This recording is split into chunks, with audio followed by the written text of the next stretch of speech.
اہل دنیا کو بسی معلوم ہوتی ہے، نظر والوں کو یہ چمن اجڑی ہوئی معلوم ہوتی ہے۔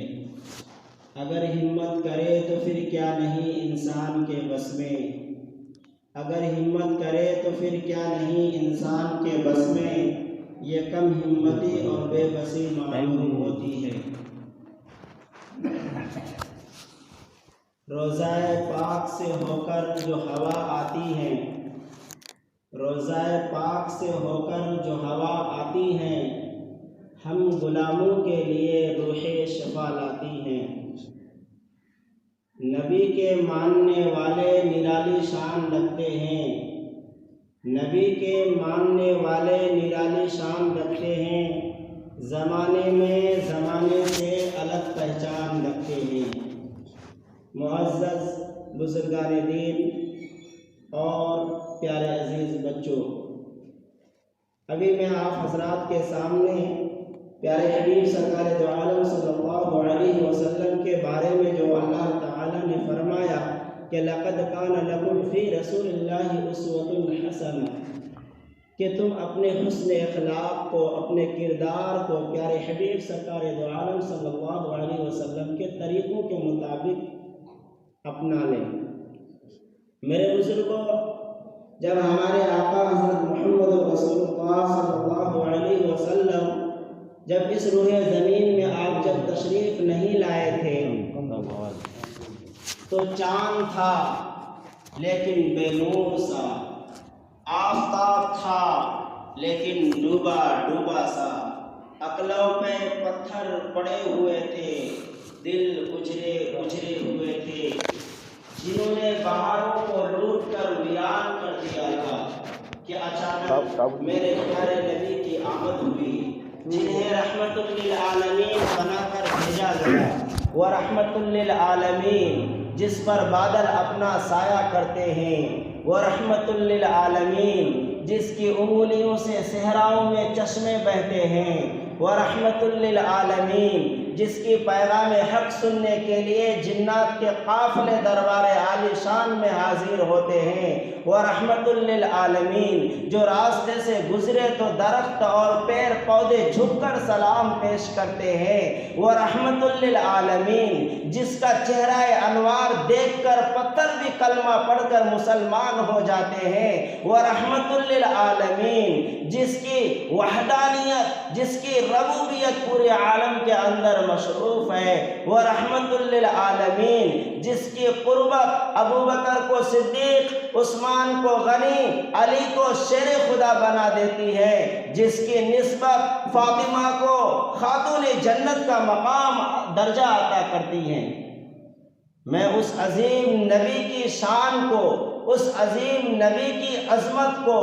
اس نبی کی برائی کو ہم جیسے گناہگار کیا بیان کر سکے۔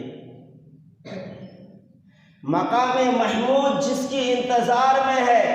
شفاعت کبریٰ جس کی انتظار میں ہے، جنت بن سور کر جس کی انتظار میں ہے، طائف کے میدان میں پتھر کھا کر بھی دعا دینے والا، اپنے چچا امیر حمزہ کے قاتل کو بھی معاف کرنے والا، عتبہ بن عبید جیسے منافق کا بھی جنازہ پڑھانے کا ارادہ کرنے والا، احد میں اپنے دندان مبارک شہید کر کے بھی مسکرانے والا، مکہ فتح کر کے علی الاعلان معافی کا اعلان کرنے والا،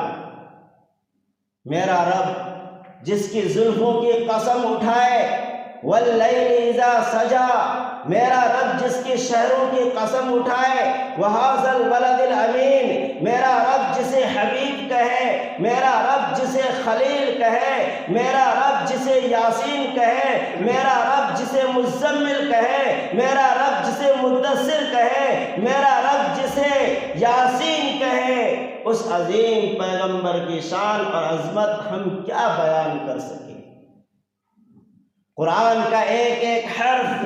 آقا حضرت محمد رسول اللہ کی عظمت کو بیان کر رہا ہے۔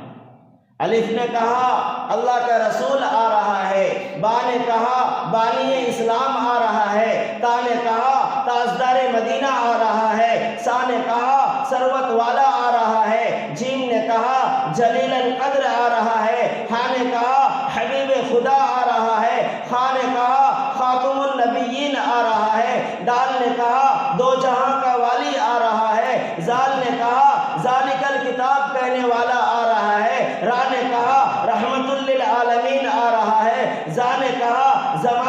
امام آ رہا ہے، سین نے کہا ساقی کوثر آ رہا ہے، شین نے کہا شافی محشر آ رہا ہے، صاد نے کہا صادق و امین آ رہا ہے، زاد نے کہا ضعیفوں کا ماوا آ رہا ہے، فا نے کہا فقیروں کا مولا آ رہا ہے، قاف نے کہا قرآن والا آ رہا ہے، کاف نے کہا کملی والا آ رہا ہے، میم نے کہا محمد الرسول اللہ آ رہا ہے، نون نے کہا نبیوں کا سردار آ رہا ہے، واو نے کہا والضحیٰ آ رہا ہے، ہا نے کہا ہادی برحق آ رہا ہے، اور یا پکار اٹھا ایک تارنوں کی شان والا آ رہا ہے، جس کی عظمت، جس کی بڑائی قرآن کا ایک ایک حرف کر رہا ہے۔ ہم اور آپ کتنے خوش قسمت ہیں کہ اس نبی پاک صلی اللہ علیہ وسلم کے امتی ہیں۔ ہم اور آپ کتنے خوش قسمت ہیں کہ اس نبی کا کلمہ پڑھنے والے ہیں۔ ہم اور آپ کتنے خوش قسمت ہیں کہ اس نبی کے امتی ہیں۔ ہم اور آپ کتنے خوش قسمت ہیں کہ اس نبی کا نام لینے والے ہیں۔ ہم اور آپ کتنے خوش قسمت ہیں کہ اس نبی پاک صلی اللہ علیہ وسلم پر درود پڑھنے والے ہیں۔ یہ اللہ کی بہت ہی بڑی احسان ہے ہم مسلمانوں پر کہ اللہ تعالیٰ نے ہمیں اور آپ کو پیارے حبیب سرکار دو عالم کے امت بنایا۔ لیکن میرے بزرگوں، ہم اور آپ جس نبی کا کلمہ پڑھتے ہیں اسی نبی کے طریقوں کے مطابق اپنی زندگی کا گزارنا ہمارے اوپر ضروری ہے۔ آپ علیہ السلام کی زندگی کو دیکھیں،